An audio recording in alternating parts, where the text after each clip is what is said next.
Libro, Escatología, Final de los Tiempos. Autor, José Grau. Lección 26. La unidad del mensaje bíblico. 1. El mensaje central de la Biblia. Suele decirse a menudo que, a veces, los árboles impiden ver el bosque. Quizás el tema del dispensacionalismo que hemos tratado en las lecciones anteriores sea una buena prueba de ello. Detalles nimios, tomados de una manera literalista, y más aún cuando se trata de profecía, pueden hacernos perder de vista el tema central de la Biblia, derrochar tiempo y energías en meras curiosidades, olvidar la espera expectante de la Iglesia en todo momento, retrasar nuestro crecimiento espiritual y enturbiar la comunión entre hermanos de la misma fe fundamental evangélica. Recordemos el sobrio final del capítulo 20 del Evangelio según Juan. Hizo además Jesús muchas otras señales en presencia de sus discípulos, las cuales no están escritas en este libro. Pero éstas se han escrito para que creáis que Jesús es el Cristo, el Hijo de Dios, y para que creyendo tengáis vida en su nombre. Juan 20:30-31. Por eso, tras la discusión sobre la escatología dispensacionalista, nos vendrá muy bien, tanto como refrigerio espiritual cuanto como punto de convergencia para una verdadera comunión fraternal de fe y amor, volver nuestros ojos al final de la tercera parte de este libro, a la consideración del mensaje central de la Biblia. ¿Cuál es el mensaje central de la Biblia? El mensaje central de la Biblia lo constituye la historia de la salvación. Todo queda subordinado a este objetivo. Quien no discierna esta finalidad del texto sagrado, como es la tragedia de las sectas y de muchas herejías, no lo podrá comprender jamás. Y la figura central de este mensaje es Jesucristo, el Hijo de Dios, la revelación final y definitiva del Padre, para nuestra iluminación, para nuestra salvación y para nuestra glorificación. El profesor F. Bruce, de la Universidad de Manchester, observa tres aspectos básicos de esta historia de la salvación, que aparecen en ambos testamentos y desarrollan y explicitan la misma. A. El dador de la salvación. B. El camino de la salvación. C. Los herederos de la salvación. Este triple principio podría también ser descrito en términos del pacto, diateque, vocablo griego que expresa mejor lo que en los países de cultura latina se tradujo por testamento, de Dios con los hombres. El mensaje central de la Biblia es el pacto de Dios con su pueblo. Y en este pacto aparecen también los tres elementos arriba citados. A. El mediador del pacto. B. Las bases del pacto. C. El pueblo del pacto. Dios mismo aparece siempre como el Salvador de su pueblo, el ejecutor de una salvación que siempre es por gracia. Es asimismo el Señor quien confirma su pacto de gracia en favor de una humanidad caída, a la que redime por nuevas sendas. Cristo, dador y artífice de la salvación, obra desde el principio con el Padre por el poder del Espíritu Santo para crearse un pueblo nuevo, celoso de buenas obras. Tal es el mensaje central de la Biblia. El dador de esta salvación, el mediador del pacto, es Jesucristo, el Hijo de Dios. El camino de la salvación, la base del pacto, se funda en la gracia de Dios que llama a los hombres al arrepentimiento, y espera una respuesta de fe y obediencia. Los herederos del pacto, los que alcanzan la salvación, son el Israel de Dios y la Iglesia de Dios, por cuanto en ambos casos la respuesta dada al Dios del pacto ha sido por la fe. El mensaje central de la Biblia, y su unidad básica, son, pues, resultado de esta voluntad salvadora de Dios Trino, Dios Padre que llama a la salvación a los hombres, Dios Hijo que efectúa esta salvación en su vida, muerte y resurrección, y Dios Espíritu Santo que aplica la salvación planeada por el Padre y obrada por el Hijo, haciéndola fructificar por el Espíritu para santificación de los elegidos. Primera de Pedro 1:2. Ya hemos dicho algo de la idea del pacto. Se trata de un concepto bíblico básico, unificador del mensaje de la revelación. La ley mosaica, la liturgia levítica, la piedad del salterio y la sabiduría de los escritos sapienciales son otros tantos aspectos que contribuyen, cada uno en su medida, a expresar esta historia de salvación, este mensaje que presta unidad al contenido de la Sagrada Escritura. Estudiémoslo por partes, aunque sea someramente. Veremos que en todos ellos haya expresión la misma voluntad salvadora de Dios, la misma oferta de gracia, los mismos requisitos para obtener la salvación y las mismas promesas de paz, gozo y vida eterna. Los instrumentos pueden variar, y varían, pero el objetivo salvífico de Dios no cambia jamás. Él es siempre el mismo tanto en su carácter como en sus propósitos de salvación. 2. Los pactos de Dios. A. El pacto prediluviano con Noé. Génesis 6:18. En esta breve referencia ya se nos anuncia implícitamente lo que es, y será a lo largo de las Escrituras un pacto con Dios. No se trata de un acuerdo entre Dios y el hombre, a la manera de los pactos humanos, sino que la iniciativa siempre parte de Dios, puesto que procede de su gracia soberana, y la estabilidad del pacto se funda en lo que afirma y hace Dios, no Noé. Pero Noé tiene que obedecer, esta será su respuesta de fe. Noé tiene que hacer todo lo que le manda Dios al revelársele en su pacto de gracia, Génesis 6:18 al 21 y otras. Aquí no hay conflicto entre la soberanía de Dios y la obediencia de la fe, ni entre la gracia y las obligaciones que de ella se derivan. B. El pacto postdiluviano con Noé, Génesis 9:9 al 17. Aquí también queda excluida cualquier idea de pacto bilateral. El pacto es unilateral, he aquí que yo establezco mi pacto. Génesis 9:9. En este pacto todo depende de Dios, es universal y eterno. C. El pacto con Abraham, Génesis 12:14 y otras. En Abraham serán benditas todas las naciones, Génesis 12:3. El pacto se hace perpetuo, Génesis 17:7 y otras, y es confirmado irrevocablemente, Génesis 15:9 al 17. El pacto con Abraham es, pues, divinamente ideado, administrado, confirmado y ejecutado. La respuesta de la fe es la obediencia que guarda el pacto, Génesis 17:10. Tampoco aquí existe contradicción entre la gracia y las obligaciones que ella engendra.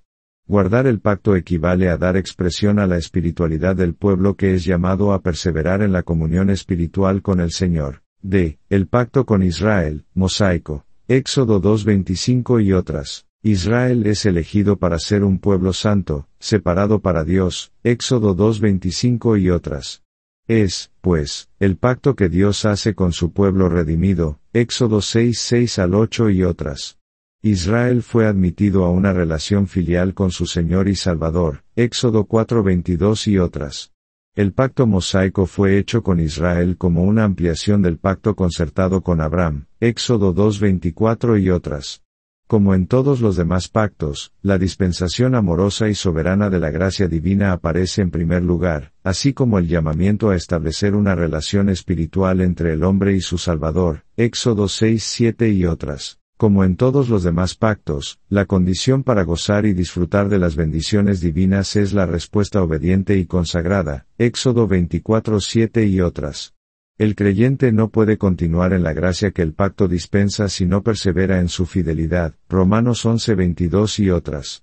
Pero el mismo pacto mosaico provee a sí mismo para la limpieza y el perdón, mediante la liturgia levítica que anuncia de antemano la gran salvación del Calvario. El pacto davídico, Salmos 89:3 al 4 y otras, comparar 2 de Samuel 7:12 al 17. Las características más sobresalientes de este pacto son su estabilidad y la inmutabilidad de las promesas dadas, Salmos 89:3 y otras, y, sobre todo, su carácter eminentemente mesiánico, ya que sus referencias últimas señalan siempre al Mesías que ha de venir del linaje de David, Isaías 42:1, 6 y otras.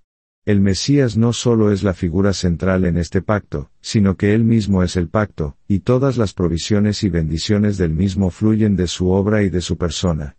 Nada nos certifica con mayor seguridad el hecho de la voluntad salvadora de Dios que el que haya dado a aquel en quien todas las promesas son sí y amén, como pacto a su pueblo para asegurarle su presencia y su bendición. El nuevo pacto, Marcos 1:15 y otras. Es el llevado a cabo en el cumplimiento de los tiempos y, por esta razón, es el pacto eterno que los resume a todos y les da su cumplimiento, Hebreos 12:28 y otras. La gracia proclamada y dada por los demás pactos halla aquí su plenitud. Es el clímax de la revelación de la gracia que todos los pactos se esforzaron en ejemplificar. Vemos, pues, una continuidad gradual y progresiva en la administración de los pactos a través de la historia, Gálatas 3:17 al 22 y otras, comparar Lucas 1:72. El concepto central que entraña la idea del pacto fue aplicado en distintas circunstancias históricas y, por consiguiente, bajo diferentes condiciones, halló diferentes expresiones.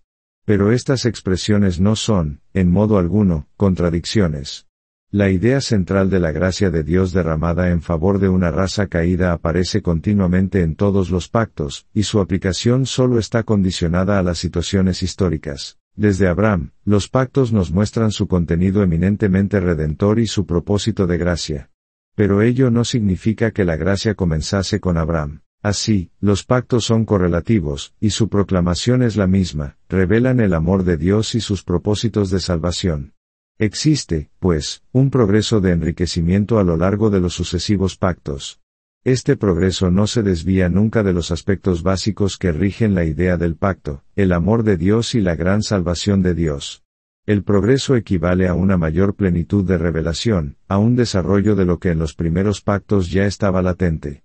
De ahí que el clímax de la redención sea asimismo el clímax de todo pacto. En sana exégesis no debemos nunca oponer unos pactos contra otros, esto ocurre solamente allí donde no existe una comprensión clara de las relaciones entre la ley y el Evangelio, entre la antigua y la nueva dispensación, entre el Antiguo y el Nuevo Testamento. 3.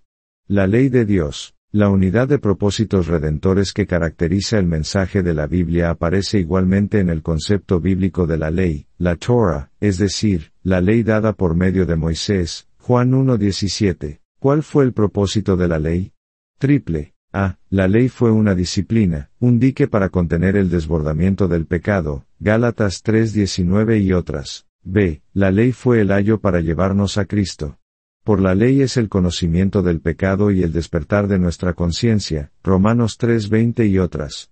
Por ello, nos hace conscientes de nuestra impotencia para salvarnos y nos conduce a Cristo, nuestro único Salvador. En este sentido es un medio de gracia. C. La ley es una norma para nuestra santificación, al menos en su subyacente aspecto moral, pues expresa el carácter eternamente santo de Dios, y en este sentido es un instrumento del Espíritu Santo, instrumento potenciado por el amor, para llevar a cabo nuestra transformación conforme a la imagen del Hijo de Dios, Romanos 3:31 y otras. 4. La liturgia levítica. La ley de Moisés no solo contenía preceptos morales que desarrollaban lo proclamado en el Decálogo, sino que constaba además de una larga y compleja sección litúrgica, comparar Éxodo y otras, que tipificaba en símbolos las grandes realidades de la salvación que el Mesías llevaría a cabo en el futuro. Todo el Antiguo Testamento nos habla de la sangre de los sacrificios, que es el símbolo de la sangre de Cristo, Hebreos 9 y otras. Los creyentes piadosos sabían que sus pecados contra la ley moral, ley que no podían cumplir nunca en toda su perfección, les eran perdonados en virtud de los sacrificios de la misma ley, que en su aspecto litúrgico anunciaba ya la gran salvación obrada después en el Calvario. Aquellos creyentes de la antigüedad se salvaban por fe en el Cristo que había de venir, así como nosotros somos salvos hoy por fe en el Mesías que vino ya, Hebreos 11:24 al 26. Nos encontramos, pues, con las mismas verdades reveladas en el Nuevo Testamento, pero que en el Antiguo eran exhibidas de una manera adecuada a la comprensión, y al momento de allí y de entonces. Con todo, encontramos idénticos elementos de verdad redentora, porque la mente de Dios no cambia jamás, y las necesidades de la criatura caída son siempre las mismas. Los actos litúrgicos del Antiguo Testamento, que constituían el alma de la religión de Israel, no solo ofrecían una gran profecía de la redención del Calvario, no solo eran su representación tipológica, sino que, al mismo tiempo, eran su presentación salvífica mediante la experiencia espiritual que ofrecían y la fe que demandaban. El Nuevo Testamento afirma claramente que estos ritos levíticos eran tipos de la muerte de Cristo. Tenían un significado relacionado con dicha tipología. El adorador hebreo, tanto si podía intuir la relación que su liturgia tenía con un Salvador sufriente como si todavía no lo vislumbraba, este discernimiento fue gradual y es posible percibir su evolución en el libro de los Salmos y en los profetas, podía presentar un servicio cultual aceptable a Dios. La liturgia levítica le ofrecía una triple experiencia. Le llamaba a reconocerse pecador e indigno de las bendiciones del Altísimo, y le movía a acercarse a Dios con corazón humilde y contrito. Le proclamaba que la única manera de renovar la comunión con Dios era aceptar las condiciones, o los medios, que Dios mismo ponía a su alcance. Le anunciaba la buena nueva, Evangelio, de que, al entregarse contrito y humillado en demanda de perdón, y por medio del sacrificio ordenado por la ley, se reintegraba a la comunión con Dios, era aceptado ante el Señor, perdonado y justificado. Y esta triple experiencia estaba saturada del gran principio bíblico anunciado en ambos testamentos: sin derramamiento de sangre no hay remisión de pecados. En la mente de Dios todo apunta al Evangelio. La obra y la persona de Cristo son la culminación del plan divino, el cual, sin embargo, ya antes de su cumplimiento, era proclamado, de diversas maneras, para salvación. Al mismo tiempo, Dios preparaba así al mundo para la venida del Mesías. Pero en todo momento el Señor ofrece al hombre pecador las mismas bases de salvación, experiencia de convicción de pecado, entrega a Dios por fe y justificación ante el Señor, con lo que se logra la reanudación de nuestra comunión espiritual con Él. Existe, pues, una misma unidad de propósitos salvadores, y una misma unidad en los tratos de Dios con el hombre. Todo ello contribuye a la unidad del mensaje de la Biblia. 5. La piedad del Salterio. La unidad del mensaje de la Biblia se hace también evidente en la piedad hebrea, tan estupendamente reflejada en el Salterio. El libro de los Salmos no solo sirvió de elemento devocional a Israel, sino también a la Iglesia. En los Salmos la espiritualidad hebrea halla su más alta expresión, en ellos se expresa no solo el creyente individual, sino todo el pueblo de Dios. Más aún, el Salterio es el libro del Antiguo Testamento que mejor conocen los cristianos. Si esto es así, y es evidente que estamos afirmando una verdad histórica incontrovertible, es porque el Dios revelado en la Biblia es siempre el mismo, y tiene las mismas exigencias sobre el hombre. El Salterio refleja esta continuidad dentro, claro está, de las diferencias de tiempo, lugar y circunstancias. Los salmos enfatizan la disposición interior como algo básico para acercarse a Dios, Salmos 46 y otras, al participar de la liturgia levítica, Salmos 4-5 y otras. Quizás con ello ya apuntaban a la transitoriedad del ritual levítico, y estimulaban a buscar su más profundo significado, que habría de ser revelado de manera perfecta en el Nuevo Testamento. De ahí el énfasis en los sacrificios espirituales también, Salmos 46 y otras. El salmista cree en la omnipotencia de Dios, en su providencia, en su perdón, se regocija en su salvación y en su justicia, descansa en su fidelidad y siente cerca la presencia del que es Señor y Salvador de Israel. Y el mismo significado tienen para la iglesia primitiva, Mateo 21:16 y otras, Lucas 24:44 y otras, Hechos 1:20 y otras, Efesios 5:19 y otras, Colosenses 3:16 y otras, Santiago 5:13 y otras. Desde entonces los salmos han modelado la oración de la iglesia, bien por su uso mismo, bien como inspiradores de la plegaria del pueblo de Dios. 6. El pueblo de la Biblia. El mensaje de la Biblia es primordialmente la historia de nuestra salvación. La unidad de su mensaje estriba en esta característica destacada y primordial. Pero también existe un pueblo de la Biblia, los herederos de esta salvación proclamada en, y por, las páginas de la Escritura. Este pueblo es el pueblo del pacto, el Israel de Dios, la Iglesia de Dios. Como escribe F. Bruce, la continuidad del pueblo del pacto, a partir del Antiguo Testamento y hasta el Nuevo Testamento, queda algo oscurecida porque en nuestras Biblias la palabra iglesia nos parece una palabra exclusiva del Nuevo Testamento, y pensamos en ella como en algo que dio comienzo en el período del Nuevo Testamento. Pero el lector del Nuevo Testamento griego no se encontró con una nueva palabra al leer eclesía en sus páginas, porque ya se había familiarizado con la misma en la versión griega de los 70 cada vez que se refería a Israel como la Asamblea de Jehová. Por supuesto, al llegar al Nuevo Testamento, el vocablo adquiere un nuevo y más pleno significado. Jesús dijo, yo edificaré mi iglesia, Mateo 16:18, ya que el pueblo del antiguo pacto tenía que morir con él para resucitar con él a una nueva vida en la que las viejas restricciones nacionales habían de desaparecer.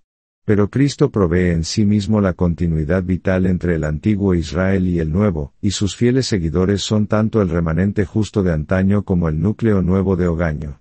El siervo de Jehová y sus siervos ligan los dos testamentos para presentar un único pueblo de Dios. La unidad de la revelación queda perfectamente reflejada en la unidad del pueblo de Dios, porque no es judío el que lo es en la carne, ni es válida la circuncisión que no lo sea, al mismo tiempo, del corazón.